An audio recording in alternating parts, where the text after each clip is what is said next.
Hey everybody, welcome to another episode of Zero Turn. We're down here in Texas showing off landscapers and lawn care providers, telling their stories and what makes them special. If you're interested in joining on a future episode, check out the link down below and you could be next on Zero Turn.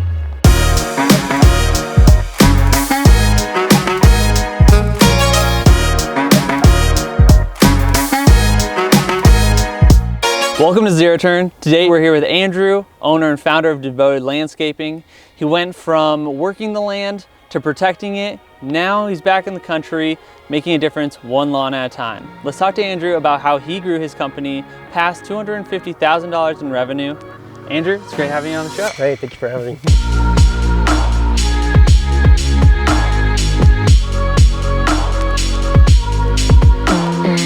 Do you want to tell us a little bit how it was getting started, where you first came with the idea to get started with Devoted Landscaping? Yeah, so kind of like other people, you know, in high school, I was mowing yards, and I actually had another business. It was called Big A's Lawn Care that I started for a couple of years outside of high school. But I always had a passion to serve in the military, so I wind up closing that down and joined the Marine Corps. And then after getting out of the Marine Corps, I started working in the sheriff's office. After working there a couple of years, I kind of started getting into some of my old contacts and started doing lawn maintenance on the side, working with people and other companies. And after about a year or two, actually my supervisor kind of brought to my attention, said, "Hey, you're really passionate about this, and it seems like you're really got a niche for it. You know, have you ever thought about doing this full time and really taking off with it?" And he really got me thinking, and I was like, that is something that I started with years ago, but I didn't really consider it. And just with everything that was going on, I started to really think about it. Did a lot of soul searching and realized, yeah, this is what I want to do full time, and I want to go all in. And that's how I got started. That's sweet. Well, what was your setup originally? Did you start with maintenance? Did you go right into property cleaning? So yes, for the most time, especially when I was working in the sheriff's office, doing it on the side, I was just mowing yards. Mowing, doing a little bit of cleanup, leaf removal, stuff like that, small bed maintenance, but for the most part, just maintenance. Low overhead, just kind of do what I could do by myself and do it at nights and weekends.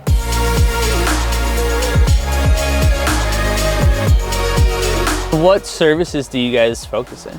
So we provide commercial and residential landscaping services, so install, maintenance, and property restoration. That's great. And so you just said property restoration. What does that mean? Can you kind of paint us a picture of what you would pitch to your clients for property restoration? Yeah, so property restoration, a lot of times we get clients who say, hey, this property's been abandoned for 2 or 3 years, or maybe it's a management company that they had a tenant and they just destroyed the property. Basically, the short answer is restoring a property to its original beauty and trying to make it look even better than that. So overgrown, just trash in the place, plants and trees that are dead, going in there and doing a complete cleanup and restoring the property to make it look beautiful and make the clients proud of their property.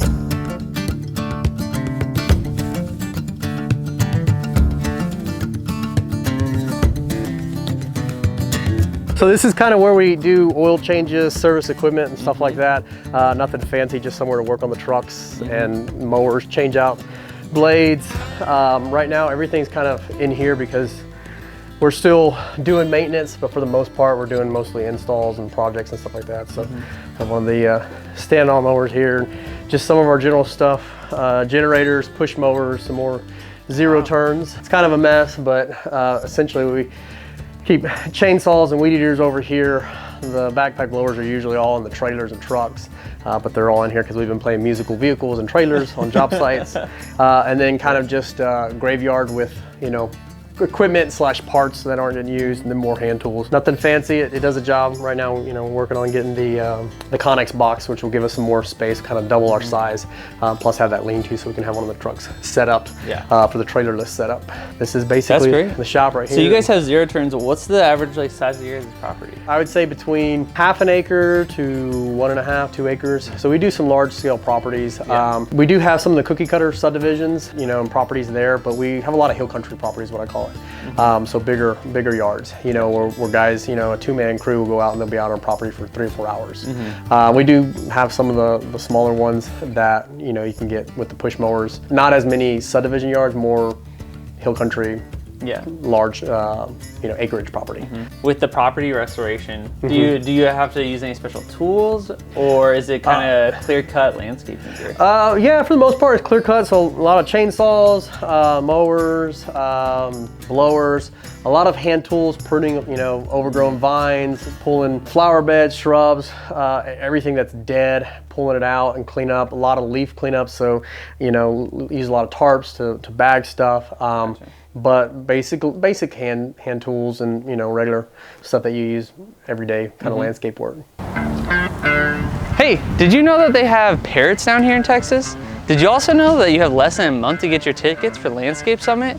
You can get them for January 13th, 14th, and 15th at landscapebusinesscourse.com/conference. We'll see you there.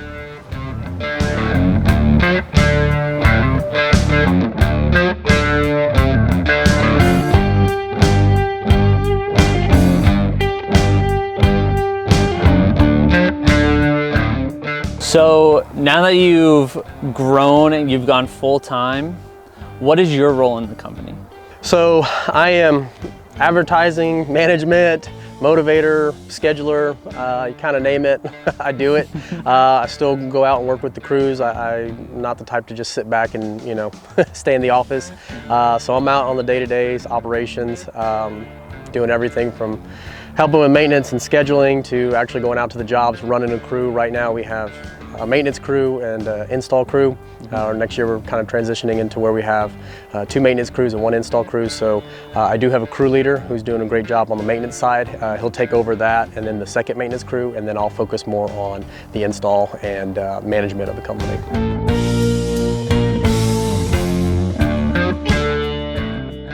Yeah, we do get a lot of projects from our clients that are maintenance, but honestly, a lot of word of mouth is how we get a good amount. And then people just see stuff. It's kind of crazy when somebody reaches out like through Facebook or Instagram. Hey, somebody shared a post. Do they just like DM you most of the time? Yeah, they just DM and say, hey, I live in this area, blah, blah, blah. Do you do this or can you do this? And we'll, if it's something that I know we can do, then, we'll set up an appointment and go give them an estimate and take a look at everything. If it's something that I'm unsure of, I always tell people, I'll go out there and take a look. If I don't know that we can do it, I know somebody who does, put you in contract. So here in the Hill Country, it's really nice. The community of landscapers is really a network. It's not like competitors. Oh, that's so fantastic. I've had a couple of landscapers that helped me get started and gave me a lot of advice and hey, this is good, this is what you need to look at, and kind of just steer me in the right directions. And if it's something that I can't handle, I can reach out to them and vice versa.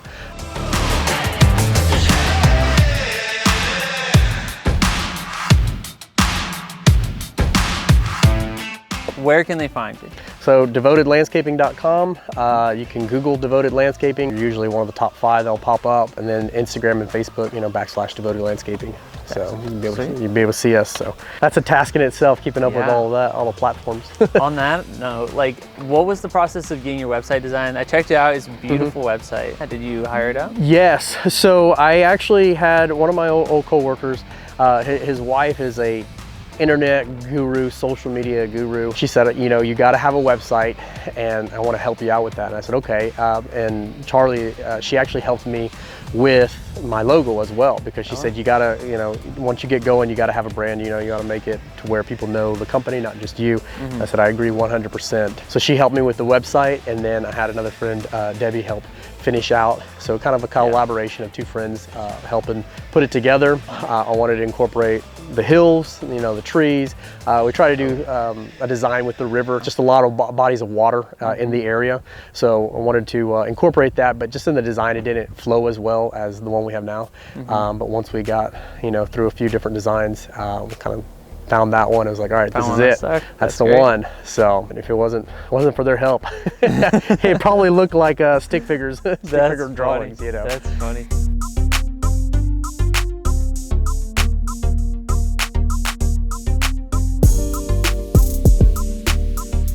So when you went from part-time to full-time, how long was it till you felt the need to find an employee? I'd say it was about 4 months. And I actually had somebody that, I had a cleanup job. One of my buddies said, hey, I know this guy who just lost his job. He could probably help you out a little bit and at least knock out this job. So I got him. He helped me that day, and I was like, man, you're pretty awesome. You know, if you want to work some more, let me know. And he goes, well, actually, yeah. I mean, I'm a diesel mechanic, but you know, I would, you know, until I find a full-time job doing that again, I don't mind helping you. And originally I thought he was gonna help me maybe, you know, another couple times. Well, he wound up working with me probably for about 4.5 months before he got another job. So pretty much all of the summer, he'd help me, you know, about 2 or 3 days out of the week. And that made a big difference. So what was your process for finding an employee after him? So after him, it was kind of the same time frame right now, the end of November, beginning of December. I started picking up more work, more referrals coming in, and I wasn't able to do it by myself. So I had a guy who had actually worked with me a little bit before, and you know, he said, hey, you know, I'm kind of slowing down, because he was doing a little bit of this and a little bit of that. And I said, well, do you know, want to come and help me out again? And he's like, yeah, I'll help you out. So after a couple of days of him working with me, you know, I told him, I said, hey man, I think this thing's really going to take off. I think next year is really going to be a starting point of something great. And you know, I'd really like to have you come on board full time. I can guarantee you by spring, you know, we'll be full time, but I'm confident that, you know, the months of January, February, I can at least have you on as part-time if you're willing to come on board. And he's like, you know what, let's do this. And that's actually my maintenance crew leader, Noah, who's been with me, you know, since the get-go. And the company would not be where it is without his help.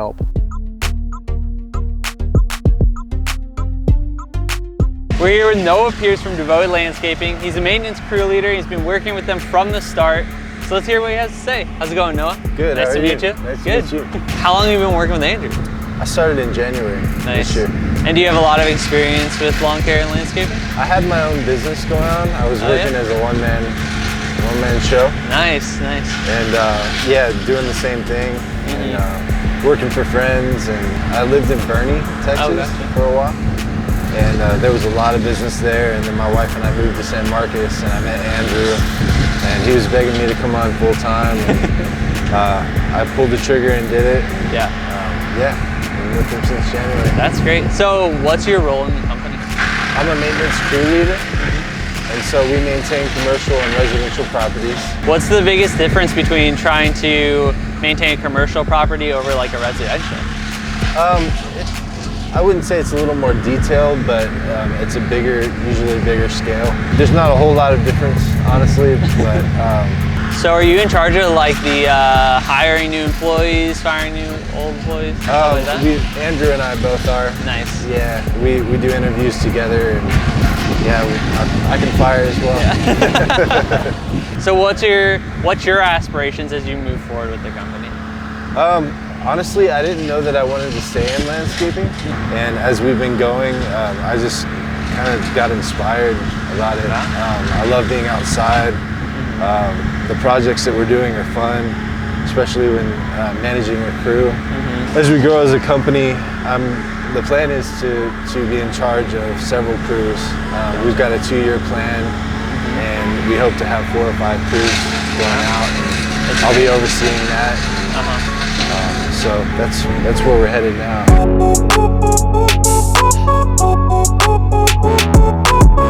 So do you think that he was really a pillar in starting to build that culture? Absolutely. He is 100% devoted to the company.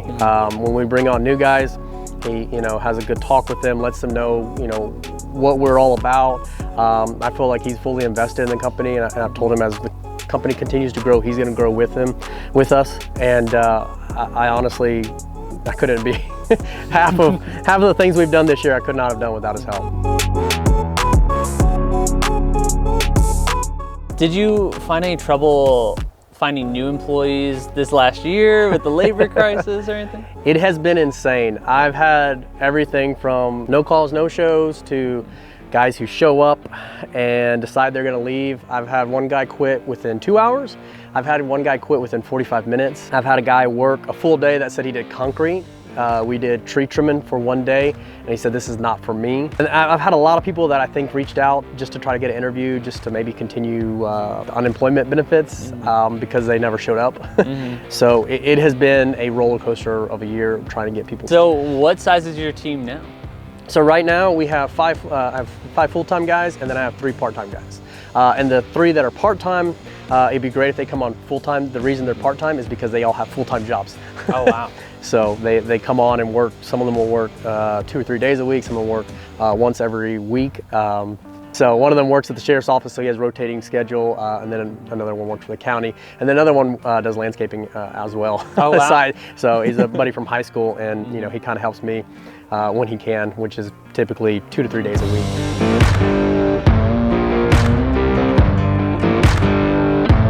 Honestly, we get a lot of stuff by word of mouth, and then this year's been a lot on Google and some from Nextdoor and Facebook. Gotcha. So last year, at the beginning of the year, I made 2,000 door hangers. Oh, wow. And I would say we put out about 150, 180 of them. The rest I still have because it just kept getting busier and busier. It's like we didn't even get the opportunity to put the door hangers out. Yeah. So we did one day where I just went up and down the streets in a subdivision in San Marcos, and that was it. There was that one subdivision, and then everything just started taking off.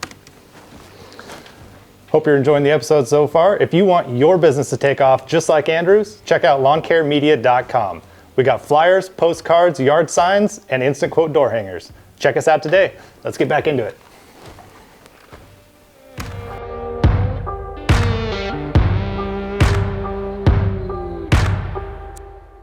Like, what's your process for keeping connected with your team? With all these like changes around and rescheduling and stuff like that? Yeah, so right now it's pretty easy with Noah being my crew leader. Obviously, like, you know, he just called. I mean, he calls me throughout the day. Kind of shifting to where now clients can reach out to him directly when it comes to maintenance things. The Gmail, the Google Calendar, that's the one way we do that. He has access to that. Usually for like the maintenance schedule, what we do is once we have the calendar set for the whole week, for the most part, we have rotating weeks. So we have like what we call like a yellow week and a green week, and those rotate. Out here we do a lot of bi-weekly, but for the most part we know the schedules, and we don't do what I call drop-ins. Okay. We don't require contracts for our residential customers, but once we get somebody on the schedule, we stick for the most part to that day. We try to do our best to stick to that day. Sometimes you run into weather delays or things that are out of our control, but we do as best as we can with getting that, sticking to that schedule that we make. And then every morning we get together, usually on like Mondays, we'll try to get together and kind of have like a team meeting, kind of lay out what's going to go on during the week. During the season, I feel like sometimes there's like, it's so busy that, like we got 2 crews going, it's kind of like hi-bye kind of thing. Everybody's loading up in the morning, doing what's got to be done, and then taking on.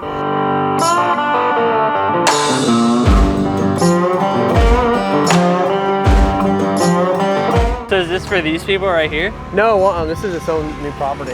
Oh, wow. So yeah, basically what we did is there was an old mobile home that was right there. And obviously where y'all were parked, there used to be a shed, and then another building back here between these 2 trees, which is that pile over there. Gotcha. So we've already hauled off one 25-yard dumpster, probably gonna bring in another 2 dumpsters to haul that off. But this pad right here is where the home's gonna go. And basically what we're doing is cleaning it up so that way it's all nice and clean. Yep. You see there's been a lot of cutting already over there. All that's gonna get chipped today, along with that pile. Once that's finished up, then everything's chipped, and then we'll go through another phase of cutting everything down and cleaning it up. So what goes into estimating a project like this? I mean, that's a multi-stage sort of deal that you got there. Yeah, so basically the way we break it down, try to have systems in place with, okay, how many guys are we gonna have out on the job site? How many days they're gonna get out there? How many trucks? As far as equipment, today we don't have the skid steer out here, but the skid steer's been out here. And of course the chipper's out here today. So pretty much that's basically, when I go in and do an estimate, I go out and meet with the client, kind of get an idea what the scope of work is, go over everything with him again, and then say, okay, what's the highest priority? So like this project in particular being done in stages, the first thing was to basically clear out that area so we had a prep site. Pretty soon there's gonna be a septic system that's put in over there. Gotcha. So about a month and a half ago, where the truck and all the guys were at, you couldn't even see that. There was an old pole barn there with a couple of rattlesnakes and some other things just stored up. Yeah. So we went in there and cleared all that. This is about 2 acres. By the time we're done, you'll be able to see all of it and all be cleaned up. The big trees will be cleaned up, and then all the sucker growth will be cleared out, so that way they have a nice yard. Basically, going back to how we do the estimate is get the scope of work and then break down what needs to be done, first to last, and then basically section it off by, okay, how many days is it gonna take, how many guys is it gonna take, what kind of equipment, and then, you know, trying to factor in, you know, the kind of the unseen, you know, is it really gonna take 3 days, or is it most likely gonna take 3.5, 4 days? And then playing along with the weather and other contractors. So we had talked with Noah a little bit. You guys have a 2-year plan going forward. So what does it look like for Devoted Landscaping going into 2022, 2023? So in 2022, we'll be having 2 maintenance crews and an install crew. Right now, like I said, I have, you know, the 5 full-time guys and 3 part-time guys. My goal is by the end of this season, next year, to have 10 full-time guys. So that looks like 2 maintenance crews, 1 install crew. Going into the next year will be our 4-year mark, and we're looking at doing $1 million that year. Gotcha. So kind of breaking it down into phases, you know, $500,000 next year, and then the following year $1 million. Wow. So I believe with the growth and the area, with our systems in place, we can continue to do that and grow.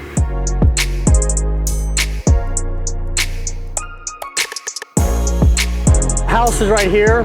The driveway is going to come in where we're parked. It's going to circle around these trees and kind of circle back through. Wow. Obviously, the old pad and that porch will be all gone, and then this will just be nice scenic view of nice green grass. So where do you draw the line? How do you figure out if something is too much for you guys to do, or it's too little, you won't make enough profit on it?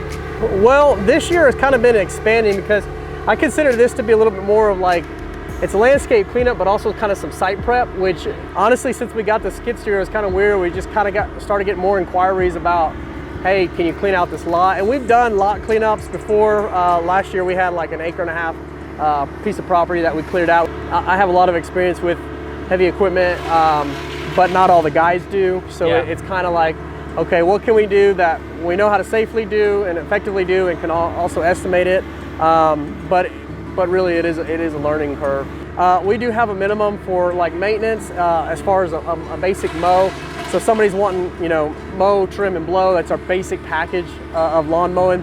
A minimum is $55 show fee. If it's less than that, we just won't show up. And the reason being is because it's just, we've realized that it's not profitable as far as a small project. You know, 250 is what we're as a baseline project. But for the most part, we don't really even have issues with that. As you can see on that other property, you know, we do have bigger properties that we maintain, you know, 1/2 acre, 1.5 acres, 2 acres. We do have the smaller ones, but those are pretty standard when they're in a subdivision, you know, 55, 75, you know, maybe 80, $85, just kind of cut, trim, and blow and go from there. Trying to learn a lot from Mike, you know, always watching videos and trying to read as much. I definitely haven't figured it all out. I'm still learning. We still have those jobs where I go and I'm like, oh man, I didn't even see that. I tell people either we're gonna be profitable or we're gonna learn, you know, it's one of those things.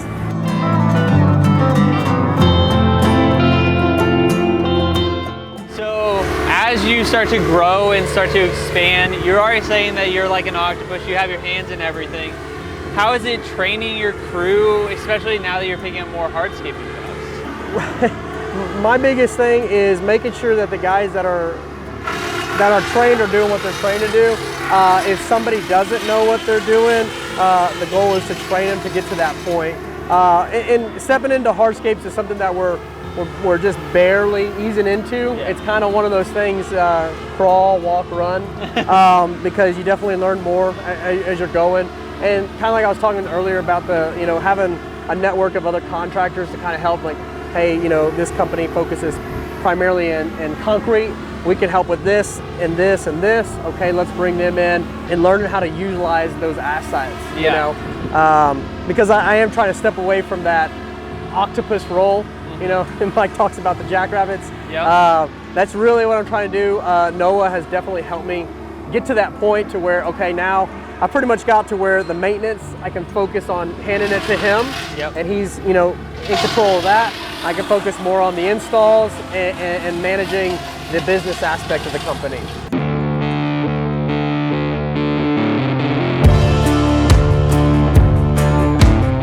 So I saw on your website that you work with Project Evergreen. Do you want to tell us a little bit about that? Yeah, so Project Evergreen is they're a nonprofit organization.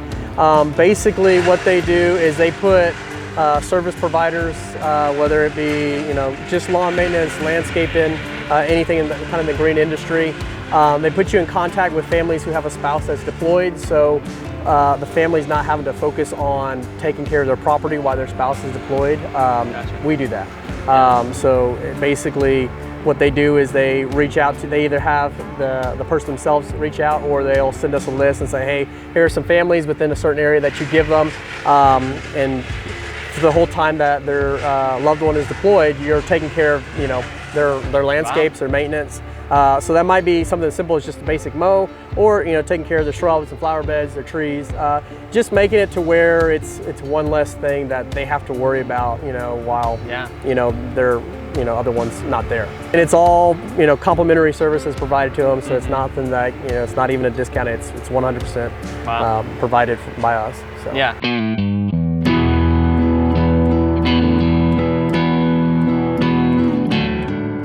So as you start to expand your business, you're already picking up another person that you're trying to be in like a leadership role. How has that played on your business? What are your goals for expanding as the next year rolls around? So one, it's really pushed me to learn how to delegate more, because as the company grows, I can't, you know, control everything. I can't be on every job site. And then also communicating with my customers, and then realizing that, hey, it's not just myself or Noah, it's, you know, now we have another guy that's part of the team that's, you know, gonna be somebody that's showing up and, you know, running a crew. So definitely planning ahead, and not so much as, okay, we have this week planned out, but like we have this month planned out, and where are all the guys gonna go? And, you know, when we run into rain delays, like actually one of Mike's episodes this past week kind of talked about the rain delays and stuff, and I was like, oh, this is totally what we're doing right now. You know, we just need to fine tune it. Today's a perfect example, you know, because of the rain, you know, the sod farms can't cut, so we're shifting around, doing this job, doing another job, and then we're gonna go lay sod on Friday. So definitely having more guys and more crew leaders, it really is pushing me to grow more in the leadership role of learning how to delegate and also planning ahead.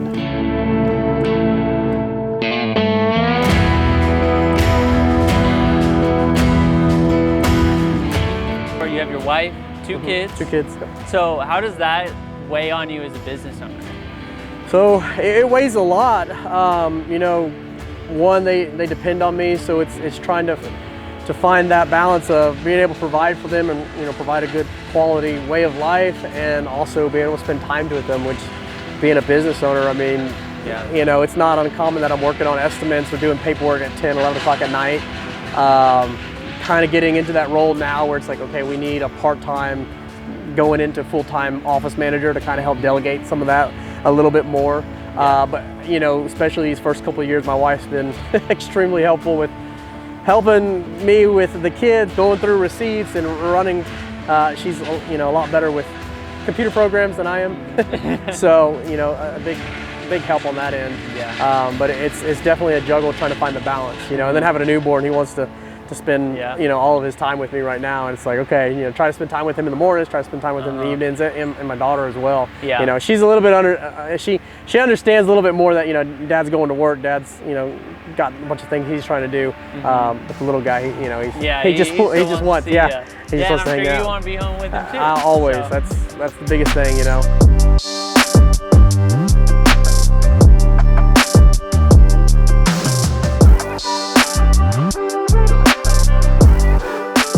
And you've talked to me a little bit about it, but you're trying to build a place where your team can grow and flourish and stuff like that. What does that look like from a business owner's perspective? So as the company grows, I want to be able to provide not just a job, I want to be able to provide a career for people.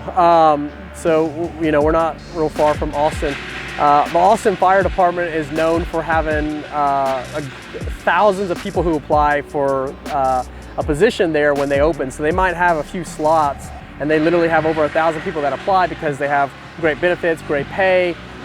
You know, it's just a great place to work. And that's kind of what I want for Devoted Landscaping. You know, when we post an ad on, you know, whether it be an Indeed or Facebook, and say, hey, you know, we're hiring for 3 or 4 positions, maybe we have hundreds of people that apply. I want people to know that it's a great place to work. You know, we train well, we pay well, we have benefits. This year we started with paid time off. My goal is to have full medical, you know, medical, dental, vision, as well as, you know, opportunities for for the guys to actually partake in profit sharing. You know, Mike always talks about the P4P. That's something as we continue to grow, looking into that. But I want it to not just benefit me and my family, but everybody that's a part of the team.